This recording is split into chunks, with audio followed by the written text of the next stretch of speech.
Bienvenue sur pasteurdudimanche.fr. Est-ce que début décembre, vous êtes dans l'avant Noël, A-N-T, ou dans l'avant, E-N-T? C'est pas tout à fait la même chose. L'avant, c'est on devient des prévisionnistes, on doit prévoir ce qu'on va consommer, nos déplacements, là où vont aller les enfants, etc. Et beaucoup disent aujourd'hui qu'ils aiment plus trop Noël.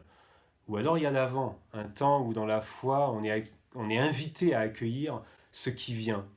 Et il y a un texte qui nous parle d'une période où le Seigneur va revenir, dans Matthieu 24, un texte apocalyptique qui nous parle, ce sera comme au jour de Noé, il y aura des catastrophes, il y aura certains qui seront choisis et pas d'autres, etc.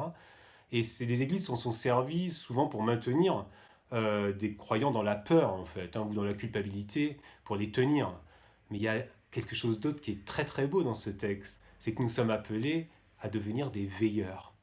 Et quand Jésus demande ça, il sait bien que ses disciples se sont endormis hein, avant la croix quand il leur a demandé de veiller. Donc il connaît nos forces, mais il nous demande d'essayer d'être des veilleurs comme à l'époque, celui qui est sur les murailles et qui attend un porteur de bonnes nouvelles. Ils sont beaux les pieds de celui qui apporte une bonne nouvelle.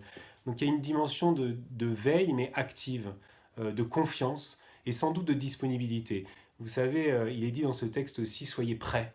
Ceux qui ont été dans le scoutisme savent qu'on dit souvent toujours prêt. Alors c'est pas une image désuète, c'est pas ringard, ce sont des jeunes aujourd'hui qui sont prêts à se mettre au service, à vivre la collectivité, à penser l'écologie, etc.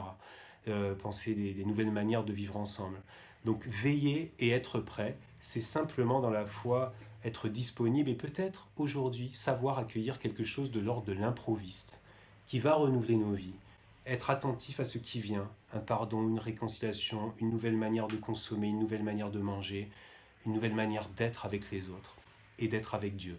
Alors en ce temps de Noël, oui, soyez des veilleurs, soyez prêts et surtout, choisissez la vie.